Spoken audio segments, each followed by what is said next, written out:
TOK talk for the 2023 prescribed titles. Today's is PT number 4, which is, do you agree that it is astonishing that so little knowledge can give us so much power? Discussed with reference to the natural sciences and one other area of knowledge. So I'm Mr. Markowitz, your moderator. I'm delighted to have several Year 2 students here, Matej, Hiko, Taiga, Kuba, and our economics teacher, Mr. Ballin.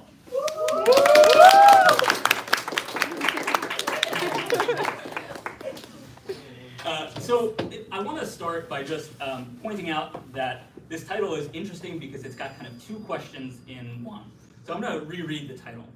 It says, do you agree that it's astonishing that so little knowledge can give us so much power? And it's kind of two questions in one. It's the question of, is it true that so little knowledge can give us so much power? And then, if so, is that astonishing? So we're going to kind of get into it, but first I want to unpack a little bit of the key terminology. So the first question I have is, what do you think the PT means by power? Well, I think that power in this case means useful, and what do you do with it? Or like power could be destructive power, it could be something positive, like helping people. It has a lot of meanings, and I believe it's value neutral, that it doesn't imply whether it's positive or negative. I would say it has like a direct influence to a certain degree. I believe it's basically like an impact on people, whether it's negative or positive. Okay. So it's not neutral. I don't think. No, I do think it's value Impact neutral. can be neutral. It change. It can be positive, it can be bad, but it can just be neutral. That's my impact.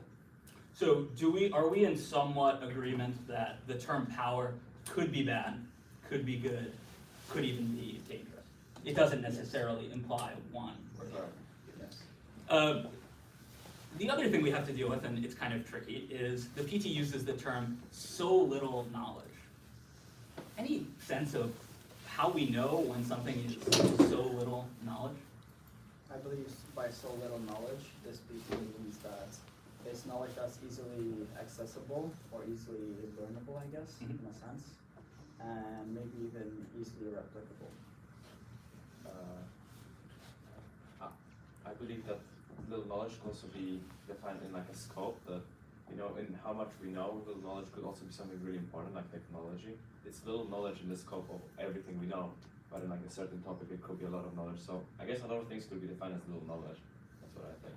I mean, it depends on the availability on the subject matter and which information it could be, and how much of it is reliable. Nice. And I think as we get further into our examples, I think we'll probably unpack what counts as so little knowledge in a little more detail. We all know the old expression, sometimes attributed to Francis Bacon, that knowledge is power. I have a sort of general question. What do you think is the relationship in general between knowledge and power? Relationship. Yeah, or another way of asking that is, do you agree that knowledge is power? I believe that often knowledge does give power. Though yeah, I believe also that there are some cases that knowledge could have a negative effect on power. And it could diminish power. Yeah, it could diminish power. I want to move to kind of asking each panelist directly about how they would answer the PT. And so I'm going to ask the first part of it, and then I'm going to ask you to answer with one of 5 words. Either never, rarely, sometimes, usually, or always. And so the question is, to what extent is it true that so little knowledge can give us so much power?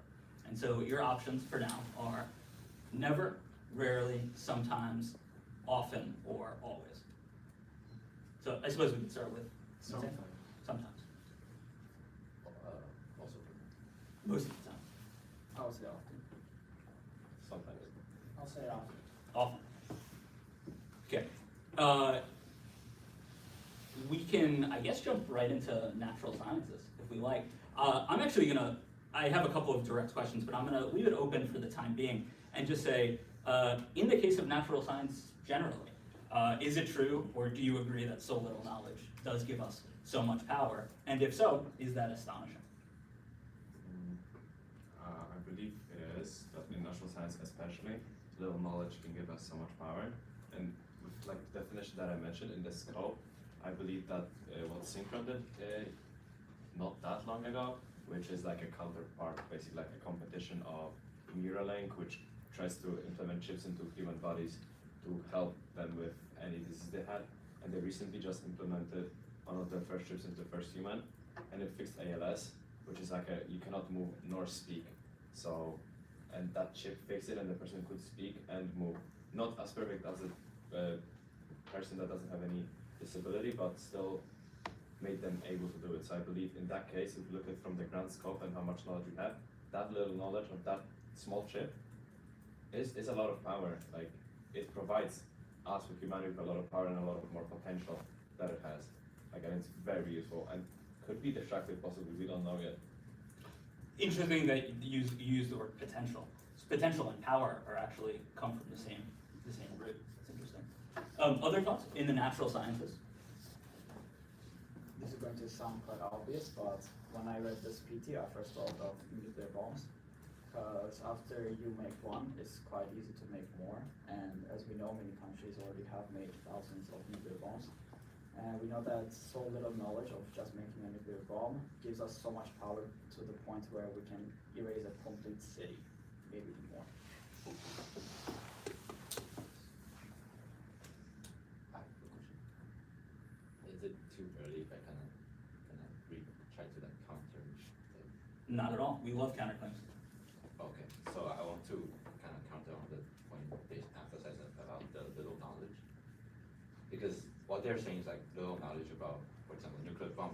It's a knowledge that was like built upon years, like thousands of years of like scientific research, of science. Mm-hmm. And I wouldn't, for me, like I wouldn't consider it as like a little knowledge, because in my seeing it's a little knowledge in nuclear science or something, but it was based upon the ideas of like philosophy, of like the entire like math.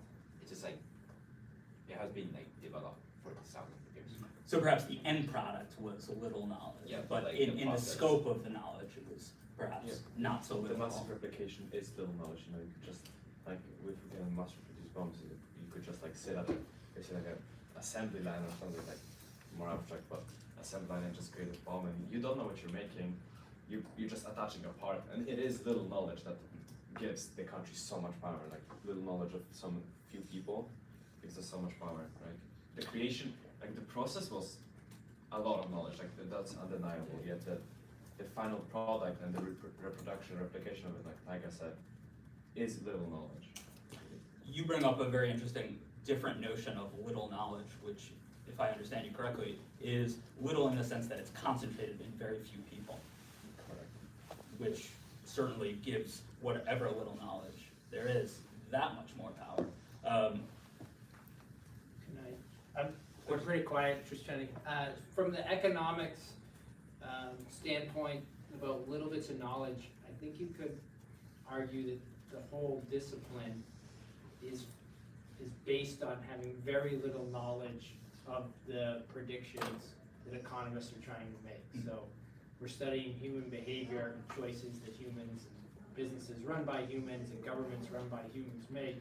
We know so little about them that we make some really big assumptions and then create these models that are intended to predict the behavior of maybe millions of people or thousands of businesses. But the predictions we're making of those people we know very little about. So just an idea, like the economic students will know this, ceteris paribus, like it's foundational to the study of economics. It's all else equal.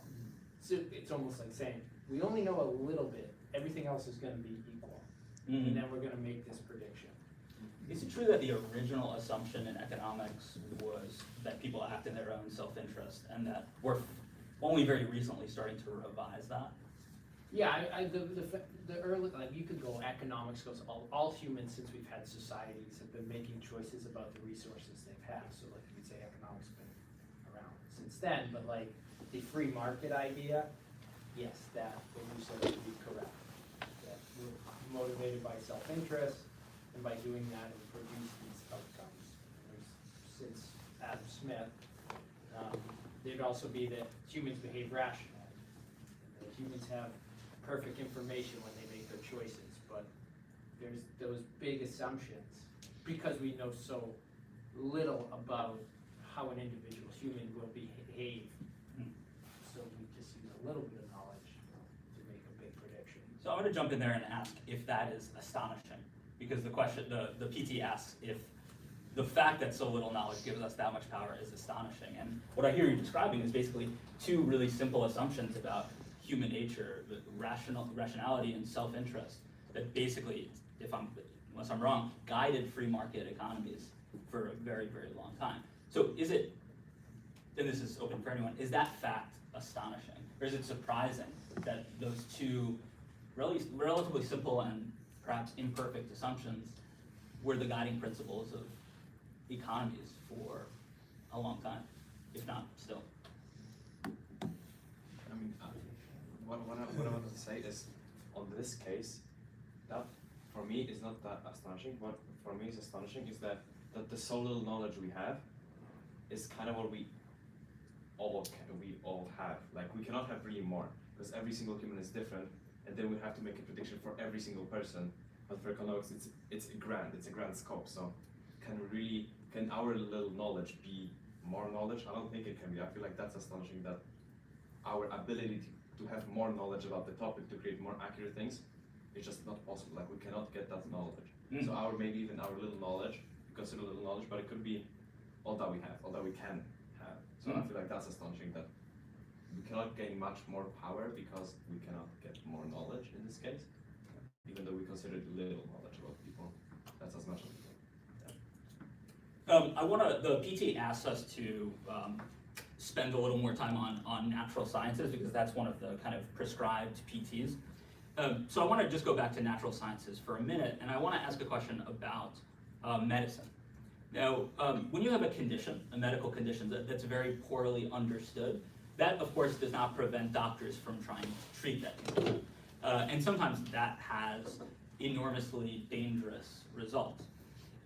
So I'm thinking of a case of a devastating disease like schizophrenia, which is still poorly understood, but in the 1930s was only understood on the level of, we know schizophrenia affects the prefrontal cortex of the brain. That was basically all that psychiatrists knew about it. And so based on that tiny bit of knowledge, the intervention that they chose was a lobotomy, which was essentially severing connections in the prefrontal cortex, which in a way cured schizophrenia, but then left patients essentially non-communicative, and arguably worse off than when they started. And so I guess my question is, in medicine, in cases like the one I just described, is there more power in having so little knowledge, or does the real power come when we act as if we have more knowledge than we do? I believe the power comes when we act as if we actually know what we're talking about. For example, in that scenario, we have basically no knowledge about schizophrenia, but since they're doctors, they believe that they do, and since that's the only knowledge that's out in the public, they have this idea that they know everything about the situation. And for that reason, they give themselves a lot of power by taking action on those patients. So at what point does too little knowledge become enough knowledge to act in, let's say, medicine? Because at some point, doctors are going to need to look at a seriously devastating illness like schizophrenia, and at some point, they're going to have to say that the little knowledge they have is good enough to attempt an intervention. They have to do something about it. So I guess this gets at the question of, at what point does a medical scientist decide that little knowledge is enough knowledge to attempt an intervention? I feel like it is applicable, like, depending on the situation, because if the situation is really dire and we have like very little knowledge, Yeah. the attempt is still worth it, because if the person is still going to die, let's say, from the disease, the attempt would be, no attempt would be a crime, basically, I guess. You should attempt, if it's do or die situation, I believe you should attempt, but the line becomes much more gray and like invisible until we see what happens. Like we cannot know whether we crossed the line until we've done what we have done, like until the person died or maybe survived. Right. I mean, is it possible that elements of the scientific method are in part designed to let us know when we have enough knowledge to actually do something? I mean, for instance, during the first COVID vaccine trial, that was little knowledge before it was replicated, and then it became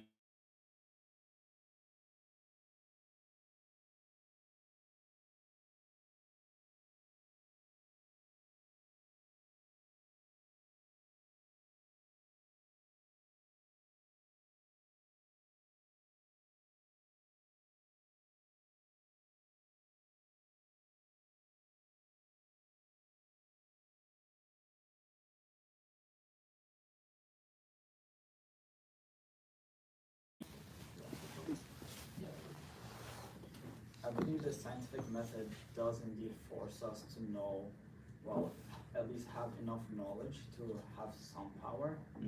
Though I feel like that's only the scenario if the environment and like everything else doesn't change. For example, let's say we have a patient A and a patient B. If patient A is a type of person that we already did the scientific method on, then I believe that we have enough knowledge to help patient A. But let's say patient B also has other underlying diseases, then I don't believe that we have enough knowledge to use power.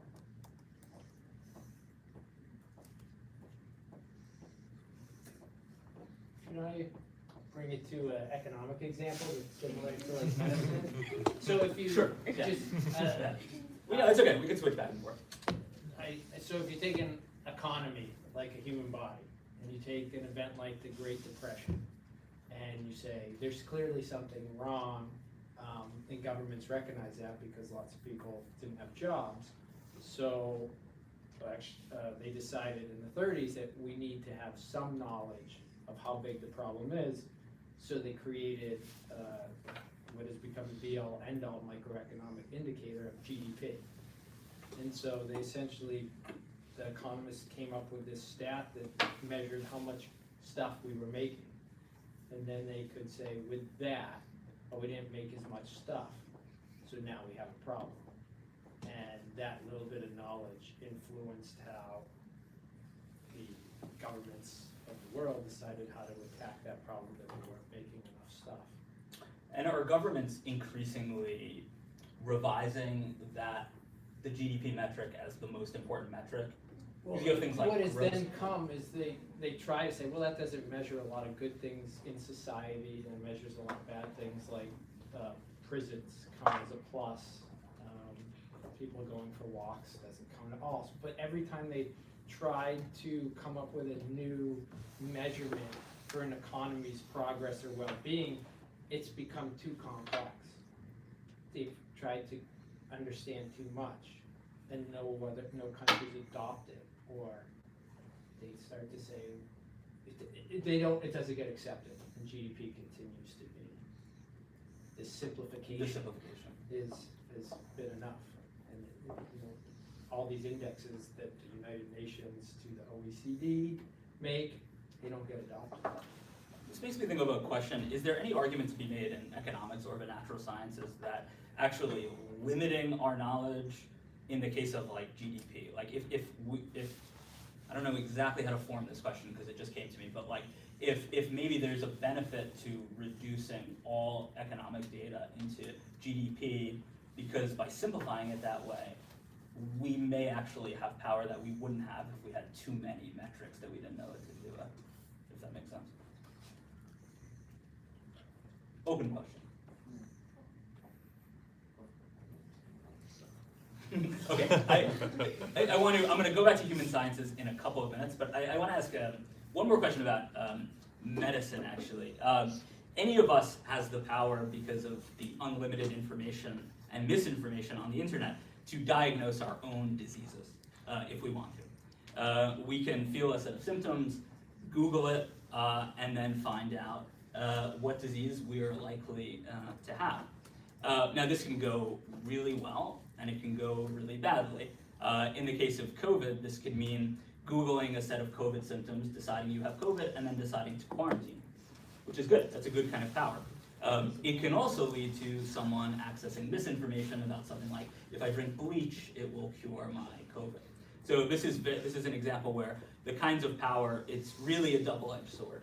My question is, in this like narrow case of like, we get sick, we want to diagnose ourselves, does the power in that case come from too little knowledge or too much knowledge that we don't know how to filter?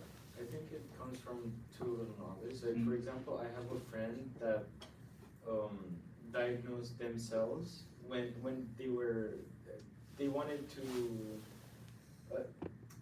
to find a name for how they were feeling, and they self-diagnosed with orthorexia. Like, I don't know if any of you have heard about this, but like this friend had, it's like anorexia, but something different than anorexia. It's in the lines of anorexia, but this friend, like, just how little knowledge she had about this orthorexia topic.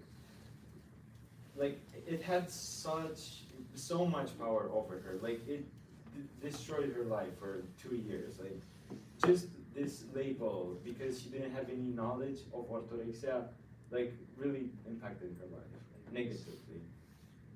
Yeah. I mean, I believe that it also is little knowledge, but in some cases it could be also too much knowledge that we cannot comprehend. If you're a middle school student and you read something, you read the headline, oh, you might have this because of this, and you don't go into everything, you don't go into detail, you never realize that it said, oh, if you're at this age maybe then you have this, if you're like 80, but then you're just like 12. And you never realize, even though you think you have so much knowledge, I think it's also the perception of having so much knowledge, the Dunning-Kruger effect, which... Do you want to speak to? I will. So the Dunning-Kruger effect could be a problem. So the Dunning-Kruger effect is an effect that the more you know, the less you think you know. It's like at first when you gain knowledge and like when you're at the beginning at the 20% of how much you know about the topic in depth, you think like you're the smartest, you know everything about the topic, and then with more knowledge, the knowledge becomes much more daunting, and you see that you actually don't know that much. Even if you know basically everything, you still believe that there's still so much more to explore. So in this case, like the little knowledge could be also interpreted as like people thinking that they know so much, like an incredible amount, and then not realizing the things, like the assumptions that the person that is knowledgeable would know, and that has just so much power over them. Like Matei's example is quite accurate with that. Like Dunning-Kruger effect, she believed that she had so much knowledge about it and that self-diagnosed herself, and then that had so much power over her. And in fact, the Dunning-Kruger effect is so rampant among medical students that I think there's even been, like, I don't know if this is actually a psychological named disease, but there's this concept of the med student's disease. The more diseases you learn about, every new disease you learn about, you think you have it. And also in the lines of like too much knowledge, like let's think about how much knowledge we have about climate change and how much power we have to fight against climate change. Like, there's no action taken in climate change, yet we have so much knowledge about it. Okay, so a case of in excess of knowledge, not in excess, what word can I use? An abundance of knowledge being inadequate or not sufficient to compel us to act. I kind of want to talk about what Kubo was saying. I agree that there could be cases where it's like too much knowledge, but we're a lack of professional knowledge. Like we are so little professional knowledge and knowledge to like identify the correct thing. So there might be like so many like false information about COVID vaccine. Sure. But we don't have any knowledge about like the actual science behind it, or like the professional like scientific knowledge about it that makes us like lead to people like make their own decisions. Yeah. The phrase that comes to mind that kind of describes that is, people say that the internet has democratized information, and they mean that as both an insult and a compliment. That means everyone has access to it, but it's also democratic in the sense that it doesn't necessarily get filtered through expert. Yeah, your first search pops up based on how popular it is rather than how accurate it is. We could also talk about how Google perhaps has a monopoly on knowledge. Yeah. So I we can- also wanna, if it's cool to shift to human sciences. Sure, I was gonna do the same. Then I'd like to talk about the law and jury, and the jury, I mean, the United States, there's not that many countries that have it. So for those who don't know, when there's a case in law, there's a criminal case, there's a jury, 12 people, just regular citizens of the United States of America come to the jury and they will decide what they will agree to the punishment or they won't agree to the punishment based on what the witness had said. So there are cases in which there has been only one witness and the person, because it was like an atrocious crime, got sentenced into death because all the 12 jury, which is required, agreed with just so little knowledge of one witness, one biased witness that could have been both, decided that someone should die.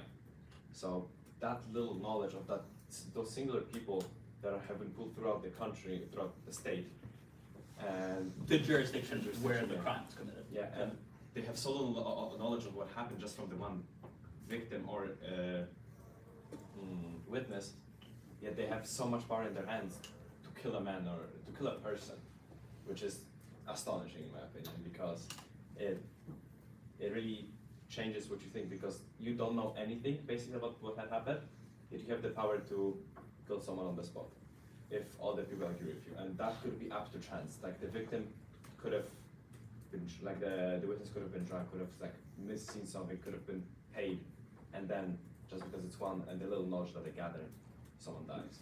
In the lines of like telling something to someone, revealing something to someone, I have a really good example of little knowledge that can give us so much power, which is secrets. Like I have two examples of secrets, like personal secrets and government secrets. Like for example, let's take personal secrets. Let's say Cuba, you've been married to your wife for 30 years, okay? And I know that your wife has cheated on you with and I know that your wife has cheated on you. And it's a secret for you. But I can ruin your wife's life. Like I hold the so much power, and just like your wife has cheated on you, 6 words. And okay, this is the personal example, but the government example, I don't know if you all know, but in September, I think, FBI has searched Trump's Mar-a-Lago residence in Florida, and just because he had some classified documents. And in those classified documents, probably like why the FBI intervened in someone's personal life. Like I'm pretty sure those documents were like little knowledge but so much power. Like they were classified documents, and they held so much power probably. And also this connects to like the hierarchy of mathematics in some way, because like codes and secrets are like intertwined. So there's a movie on Netflix called The Imitation Game, and it shows like a guy who it's like World War II things. Alan Turing. I don't know About the Enigma. Like, Yeah. yeah. This is the film about Alan Turing. Yeah. And the Enigma. Yeah. Like he broke the German code, and like just with like some words, like some like because he broke that code, he interpreted some secret code in some way, and he determined where Germany is gonna attack next. And so he saved some million lives with some little knowledge, like Germany is gonna attack. Yeah, like he held so much power in his hands to save like millions maybe. It's fascinating that you brought that up actually, because then another bit of the Alan Turing story that I never saw the movie, so I don't know if it's addressed, is the British government, I hope what I'm saying is fully factually accurate, but someone will correct me if I'm wrong. The British government at the time, I think homosexuality was either illegal or something like illegal. And so Alan Turing did not get the credit that he was due until something like the late 20th century. So this little tiny bit of bigotry that the British government had gave them an enormous amount of power to deny this hero, or whatever word we're going to use, his due credit. Also, talking about the math AOK, I want to give another example of little knowledge that gives us quite a bit of power. In math, we learn about addition, subtraction, multiplication, and division in quite an early age. Mostly it's like around 7 to 8. And with such little knowledge, such easy knowledge to learn, we basically can trade and buy things. And without like addition and subtraction, basically economies wouldn't really work that much. For example, how can you buy something if you don't know like simple numbers or like addition or division? It would basically be impossible. So that would be an example of little knowledge that's certainly necessary, but probably not sufficient to Yes. allow that. And it does give us a lot of power since it affects a lot of people. I think I want to move let's move to the arts. The arts is an interesting. Yeah. So in the arts, I mean, there are many examples that we can think of, but propaganda is certainly a form of visual art, or whether it's a propaganda film or a propaganda poster. And that form of art, if we can call it that, gives enormous power to governments that want to do bad things. Just one of many examples, the propaganda artists in Nazi Germany, who were gifted artists, and one of them, Riefenstahl, was a gifted filmmaker also, had knew nothing about Judaism, virtually nothing about Judaism, but because of their artistic skill had enormous power to influence the German people to support the cause. In this example, or in other examples, is this a case of so little knowledge giving us so much power? Or is it really the artistic skill of the propagandist that gives the power? I believe it could be so little knowledge, because maybe if he had knowledge about Judaism, maybe he wouldn't have done it. That's like also Perhaps. you could think about. We would hope. Yeah. You would hope, yes. Like the little knowledge that they also like spread around. They spread around, misinformation and lies, but that those small lies had such a great influence in what the country has done and how many people have died. Like in the end, it did indoctrinate basically the whole German Reich, nearly the whole country.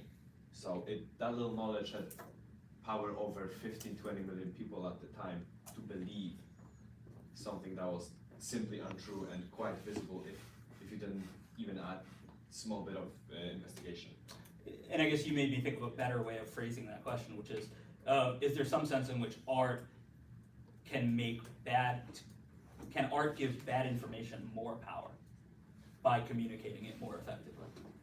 I think in the lines of propaganda, an example has popped out in my mind, like the example of the Vatican, like how Christianity and information based on a book that was written, I don't know how many years ago, I have no idea, but like on an ancient book, so like some information that was written on an ancient book that is now become a religion, and I think is Christianity the most abundant religion on earth? I think so. Yes. Yeah, like a single book has power over like 50% of the population, or I don't know the statistics, but like,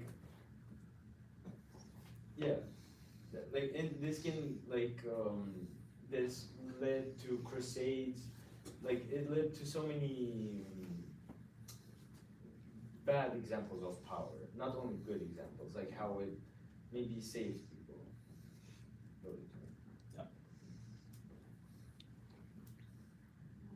I didn't quite get it. Could you be more like specific about like I didn't get the direct relationship between like books and crusades.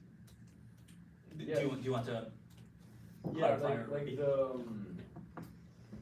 the information contained in the Bible was put on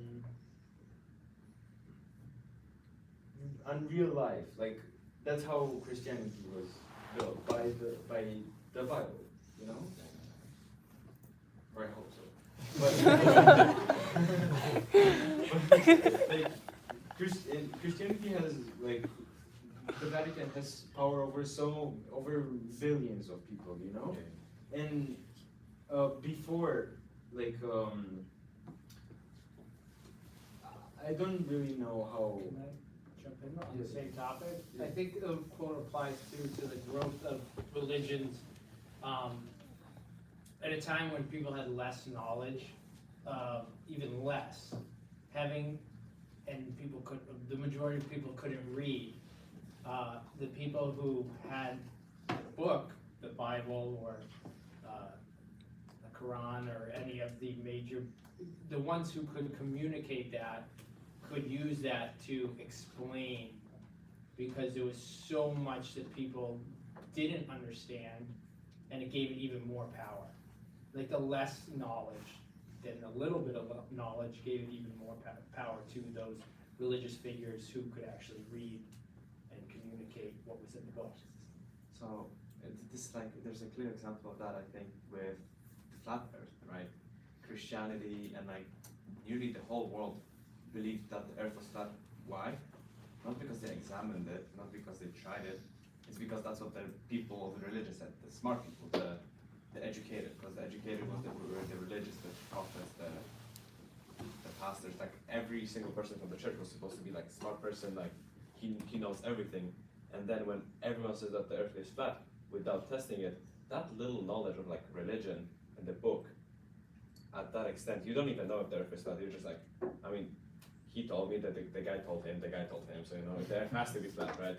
So that little knowledge that you possess from word of mouth at this point has so much power over the people, because, you know, like when Galileo said that no, Earth is not flat, he got in prison and killed. So the heresy, like the possibility of indoctrinating nearly 50% of our population, even more, is real. Like that little knowledge of flat Earth, the prophets who didn't know anything either, they just assumed, killed people because they were heretics, they didn't believe. Absolutely.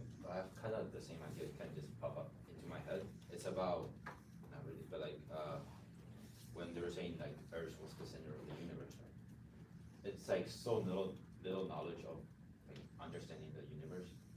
But what I want to ask to like everyone here is, what's the power?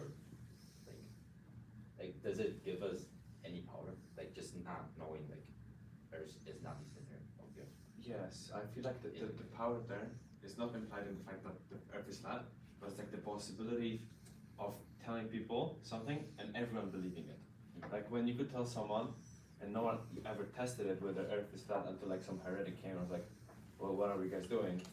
Then, you know, you have so much power over people and what they think, that he had that little knowledge of the flat Earth or the religion, and the little knowledge of writing and reading that we consider now.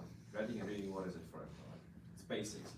But at that time, that little knowledge of writing and reading could, you know, make you control a state, a country. But are we talking about flat Earth or that the Earth is centered? I mean, it's like It could change up around the same time. but so it's still saying like it's mostly because the majority doesn't have like enough of professional knowledge. So we can say, even though that's maybe the scientist doesn't have like, the scientist has little knowledge on certain things, it doesn't have any power until the majority, until it was like, it starts to mislead the majority. Correct. And then the whatever government apparatus is in place is going to be responsible for propagating whatever information it decides is the truth. Okay, I want to move to history, and I want to leave it pretty open for people to introduce examples as they occur to them.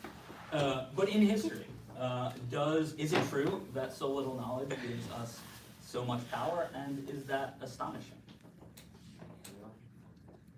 I have something in mind. It's about, and for the past few years, there's always been like a controversy about Japanese history textbook, about how they're trying to like cover up the like historical fact during like Second World War, how they were like invading China. I was kind of doing research of this for my previous DOK essay, and then there's like a bunch of research about different Japanese textbooks, and then most of them showing how they only talk about comfort women in like one sentence, or it's just like a footnote. And Can you just, sorry to interrupt, can you just define, I'm assuming that the term comfort women is not Oh. familiar to most of the audience, can you Yeah. define that? comfort women is during Second World War, the Japanese military, they were forced women from Korea, from Taiwan, from China, and some from like Philippines and Asia country to be the prostitute or like they're like for the soldiers, for Japanese soldiers. And yeah, that's basically it. But and then since like after the war ends, the Japanese government has been denying this fact, like the existence of comfort women, and which leads to a lot of controversies between like nations. Same thing with the Japanese, like on the same topic, they also deny what happened in Nanking, which is Oh yes. which is called the rape of Nanking, where there were all the children and women in Nanking, like all the men and children were killed in Nanking, which used to be the capital of China when they invaded it. So the military killed all the men and children, and then raped all the women, then killed them. So that was, and it was also denied in the Japanese history textbooks. And now I'm gonna move to another case of. Just before you do that, who, in that example, who gets the power? Like, through the course of that denial of history, where does the power go? I'll say the Japanese government. But what does that power look like? It's For me, I believe that could go like, because even though it's not intended maybe, but it goes to the people that are still like nationalizing Japan, believe in the rising sun, believe in the place in the sun, believe in like the Japanese empire, that it should be like the greatest country of the world. Because I've met people that had believed that because they've never been thought about how the expeditions and how the Sino-Japanese, the first and the second Sino-Japanese war were fought. So I believe those like nationalist movements, which still exist in Japan, gained power from this because of how like long ago it was implemented, yet it still keeps on going because it's just like a tradition, you just deny it because you deny it. Okay, It so didn't happen. the power of this kind of historical negationism is actually in the way that it shapes current policy. Correct. And I want to shift to another case of denial. So I believe every single student that had Mr. Marcus' TOK class knows about the Lost Cause, heard many times. So for those who don't know, Lost Cause is a school of thought about history, about what had happened after the Civil War. So the Civil War was lost, it was fought for slavery so that there would be no longer slavery. The South lost, which believed that slavery should still be a thing. But after the South lost, we have this, like one of the most popular cases of winners actually done writing the history, because in the South, in history textbooks, in many history textbooks like in Georgia, which I used for my exhibition, it said that, and I quote, if I remember correctly, slaves could have fun at parties, own guns, and go to church every single day they wanted. So they would consider free men. And had barbecues. And had barbecues, correct. They had barbecues and they had guns, and they could fight back if ever they wanted, but they loved it there. So this lost cause represents how like little knowledge of the people that created it, which were, I forgot the name, the group of women that created it. Daughters of the Confederacy. The daughters of the Confederacy that created it, that so little knowledge that they had about it, because they didn't really study it. They just wanted more power for women and wanted like to union the South, unitize the South again. So they did it through learning, through us, through kids, through studying, and so this led to like the South, because the textbooks, surprisingly, some of them were implemented until the 1970s, and that knowledge still had been in there, and that gave power to the people that still believe in slavery, as in that many people believed, because if you're taught from age 4 that slavery was good, people had guns and believed in everything, they were paid, then why would you propagate against it if you believe he was like as equal, even though it was still slavery, and we know how bad it was. And is this a case of so little knowledge giving that power, or because it seems like in the Lost Cause, there's just no knowledge at all. They're just making stuff up. Yeah, it could be like so little knowledge about the Civil War, but then it really is lack of knowledge can also give so much power to like it's just giving the lack of knowledge, like the false information to other people, have a lot of power. Again, it's like propaganda. It's like propagating people and telling them what to do since a young age. Question that occurs to me is there any sense in which, or examples in which, a little knowledge is more dangerous than no knowledge? I feel like, for example, with medicine, when you make a medicine, if you don't know anything about the side effects that it will cause, you're getting more negative power, I guess, to the point where you might even cause like many people to die, or like many people to go into coma. But if you have lots of knowledge about the side effects the medicine can give, then you don't have that much power as the people who already know the side effects anyway. I think another example that it's a good shift to politics is the war started in Iraq, which was based on the fact that they had weapons of mass destruction. Spoiler alert, they didn't. So US invaded Iraq, bombed hospitals, and killed so many civilians and looked for those weapons for the confirmation bias that they actually did have those weapons. They never did, and so many civilians died. And that was technically just a simple invasion of a small country that didn't have anything to go against it. And again, that was, to you, that's a case of little knowledge giving power, or overreacting to limited? Yeah, exactly. I believe that in this case, if there was no knowledge like belief that there is weapons, nothing would have happened. So no knowledge in this case could have been much better than the little knowledge that they had. So we're saying, yeah, so little, you're better off having no knowledge. And I'm trying to think of like a current event, and I think of like the current cryptocurrency debacle that you read about governments, like the Singaporean government giving $200-something million to this exchange. And I think if they had no knowledge about crypto, they never would have done that. They never would But have I lost think their they money. thought they knew a little bit enough, knew enough about cryptocurrencies that they thought this was a safe investment for the government's money. So I think that's an example where they would have been better off admitting to themselves, we know nothing about this, let's stay away. Yeah. Again, the case of the Dunning-Kruger effect, I guess it's a recurring thing with this topic. Absolutely. And so we can't leave the discussion without talking about the word astonishing. We have to talk about it because it's in there.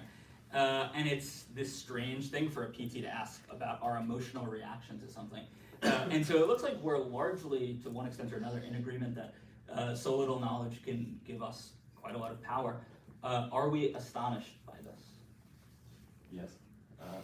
Belief is, it's contrary to what we believe. We always believe that, the more knowledge, the more power something gets, but at some point, the little knowledge could have much more power than a lot of knowledge. Like, again, but we could have so much power. Something could have so much more power over us, like with the Mate example of his friend. If she had more knowledge, that the disease would have no power over her, like no power. Yet in the case of little knowledge, she did, and that's, at least for me, contrary to what I believed previously, what I felt. But why are you astonished and not amused? You're quite astonished. It's a big word, the okay word. Do those mean different things? Maybe. How do you define Yeah, I'm just asking because I'm not. Kuba, how do you define astonished? For me, it's like amazed, but also like surprised. It's like at the same time you get surprised, but you're like, and I don't think it has a negative or a positive connotation. Does it have a positive connotation? Like a negative one? Does it ever have a negative connotation? Does anyone think that? I don't know.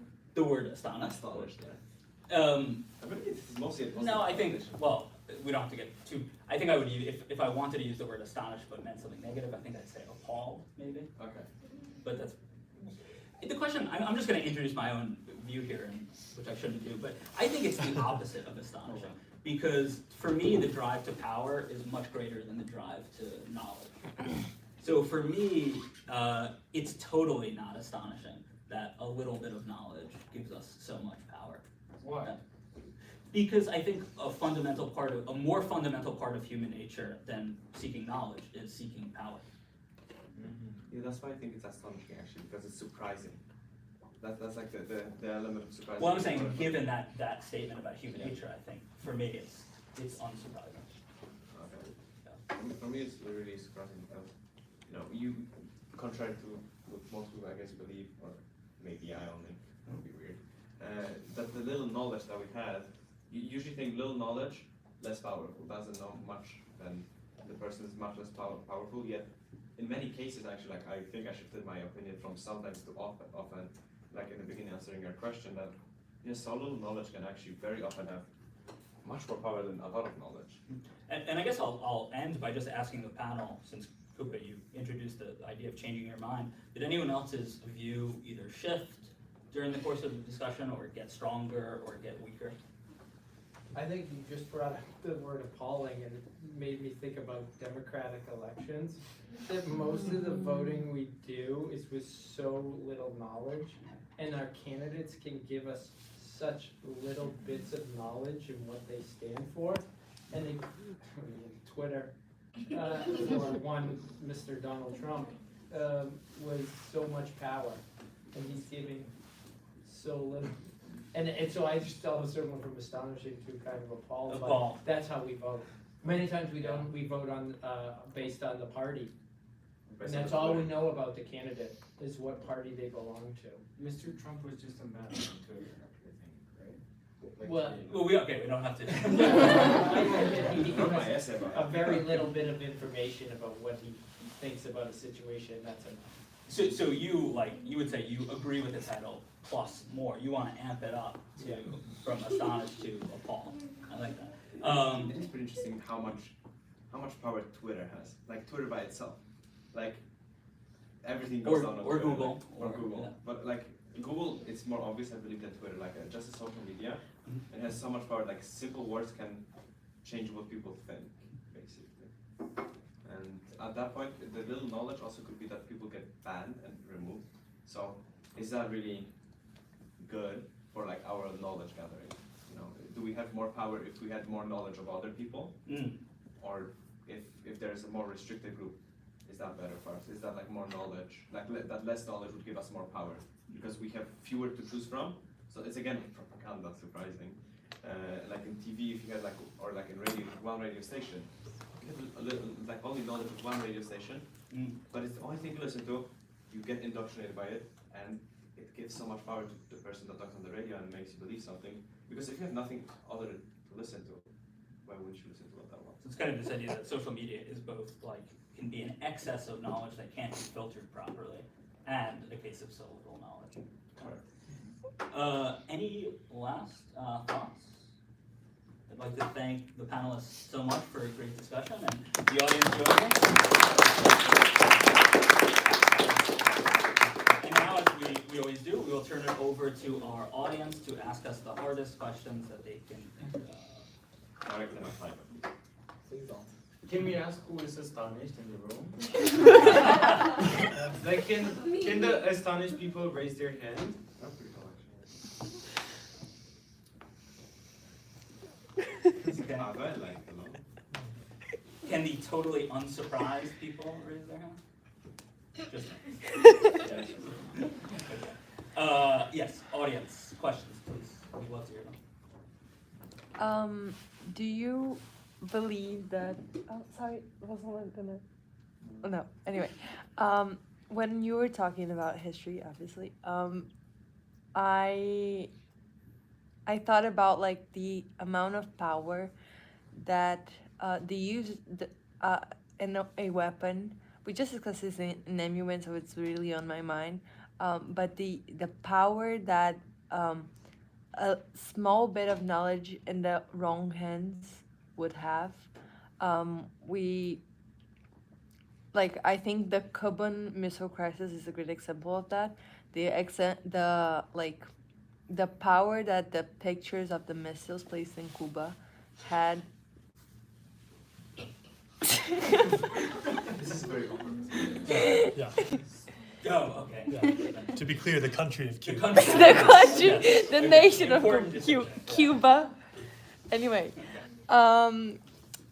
those pictures gave JFK a huge amount of power on what to do, and that could have ended up in a nuclear war.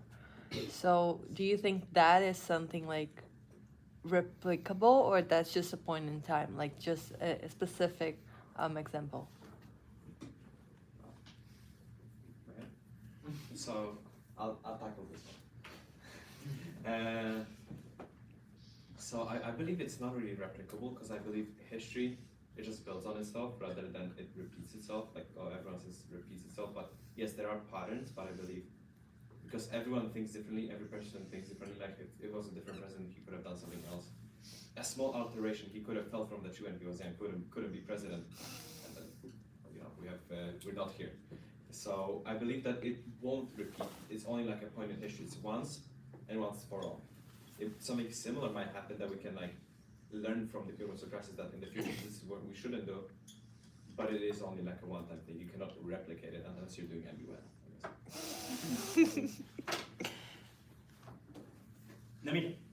So one of the things we talked about in economics is about adverse selection, or like when one side has more information than the other. So the little information the other side has, the more like the one hand can take has power over them. For example, we see that in buffets, where the person who's going in has more idea what their appetite is, or in insurance. Mr. Babbitt could probably talk more about that. But my question would be like, how, like, to what extent is that useful, and to what extent could that be harmful?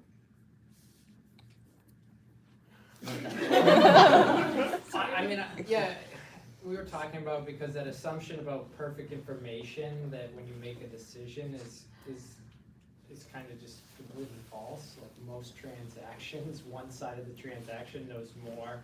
Usually it's the seller, but in the terms of health insurance, many times, or driving insurance, the buyer knows more about how they drive a car than your insurance agency. So yeah, and I think industries like the financial industry are constantly trying to get a little bit more information than the other side, and to have power over them. I mean, I think our whole financial markets are based on who has a little more knowledge than the other side. And that's a great concept, like to add the notion of a little more knowledge to this PT. Not just a little knowledge, but like a little more knowledge than a competitor.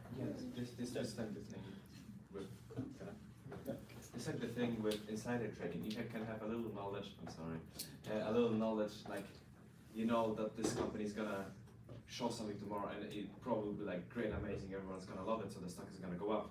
Then you could buy like millions and millions of dollars worth of this stock and could make easy money. And you have tiny bit more knowledge than everyone else.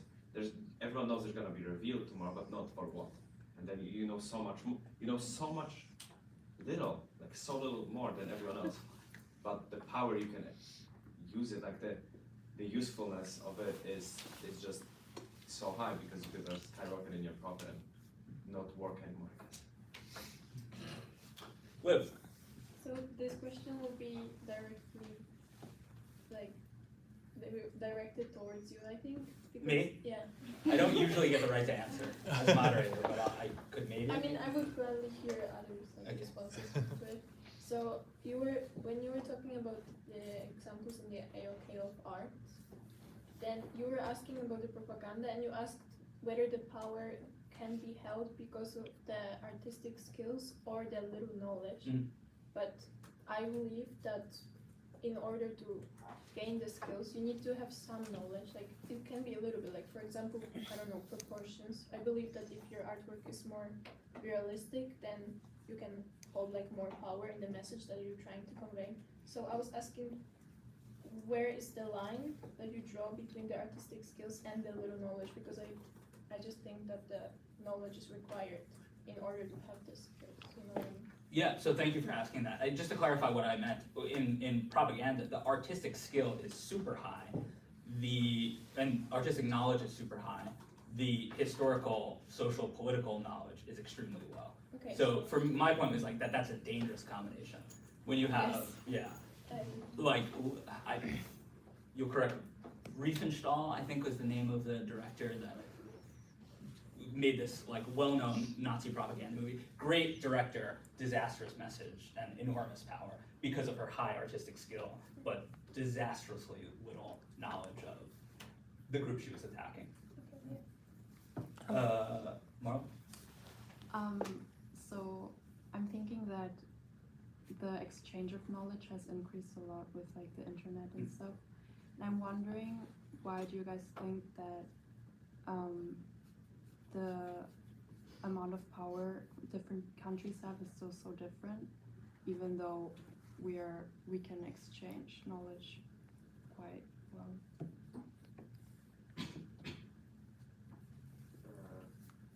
I guess. You can tackle this one. Somebody should say, yeah, for those that we're quoting Tyler. It's Tyler from Yeah. PT1. Yeah. So I think it's also like, even though everyone has the same knowledge, correct? Actually, not everyone has the same knowledge. Usually, the most important knowledge of the government or something is secret. It's kept secret. Like, you know, back in the day, the creation of the nuclear bomb. You know, you have to reference it in here. That was very sad. The creation of the nuclear bomb, no one knew except for the United States how to do it. So like the most important knowledge, I guess, is the problem between the powers of the countries and I guess resources. But like that knowledge that is just contained within something like it's classified, that's what makes the difference in power so huge between the countries. Even though they might have similar knowledge, as I said, like they don't have the same. Actually, I believe they don't have exact same knowledge. No one can have the exact same knowledge because knowledge is also always up to interpretation. Not always, often. But it will. Amanda. Another one. When Liv was talking about the arts, and you mentioned earlier, actually, one thing that popped up in my mind was the Mona Lisa. And I was wondering if you believe that the reason why the Mona Lisa has so much power over the people is because we have so little knowledge about her. In the end, we don't know the intentions behind it. And I think it's personally, I believe that there's something really tied into that, with the fascination of not understanding the reasoning behind it, that who was the woman, if she existed or not. And I just wanted to hear your thoughts on it. I believe people are like greedy to gain more knowledge and learn more, and that's in a sense give Mona Lisa a lot of power because it's hard to learn more about the painting, and for that reason it attracts a lot of people, basically until forever, since we're never gonna know what they actually meant to do with the painting. Yep. Your question is like the mystery surrounding the details of. Yeah, and I would apply that to other things too. Because I feel like a lot of another thing that's more tied into history, one of the things that's so fascinating about Cleopatra for so many people is how her tomb was never founded. Her mummy was never found, and now there some historians believe that they have found it, or are close to finding it. And it's one of the great mysteries of the history of the world, you know. And in the same way as the pyramids in Egypt, it's just something that we don't understand. But I think there's it's astonishing for us. And it holds a lot of power over the society in a whole. That's a great question, because as I think about like my reactions to music, for instance, so much of it is the mystery of not knowing things about and not even attempting to know and not wanting to know, and the power that comes from that. Sorry, I probably cut off. Mr. Barton. I wanted to ask a question about the question. So a lot of the time in this discussion we've focused on examples of kinds of knowledge, but do you think that in general, because the prompt is about natural science in particular, it says to bring in other things, of course, but I got the feeling that Russell was talking about our knowledge in general about the world. Like obviously science seems like our knowledge, but maybe what he's saying is if you zoom out, we really don't know that much, and yet we're able to do so much with it. So I wanted to ask, do you think, first of all, it's true that we actually have very little knowledge about the world? I feel like that kind of plays into what I said, like in the beginning, like the first sentence, is that, you know, in the grand scope, we look and we really don't know much. Like, if you look from the outside, we have little knowledge. Like, everything could be considered little knowledge, and I believe we really don't know much, and that's also like what gives us so much power, because if the more we know, yes, we could gain more power, but even with the little knowledge we have, let's consider, like, we were able to destroy the world in a few minutes, even though, like, with the little knowledge we can have in the hindsight, you know, in 10,000 years we could have not know so much more, but we already have the power. But what do you consider world? The planet or like the universe? The planet. The planet. Universe. Again, that's another topic for another day, I guess. And I feel like this also ties back to the Dunning-Kruger effect a little bit, because the more you know, like the more we learn about anything, the more we learn that we don't know that much. For example, for that reason, we will basically never know a lot, if that makes sense. Yeah, we will never know if we know a lot. Basically. Yeah. Like, we cannot understand if we know a lot until we know everything. It's like an infinite loop. And you never This know. reminds me of a Donald Rumsfeld quote about, there are things we know, things we don't know, we don't know. So there are unknown knowns. What, any last minute questions or any final questions? Thank you so much to the panel. Thank you so much to the audience.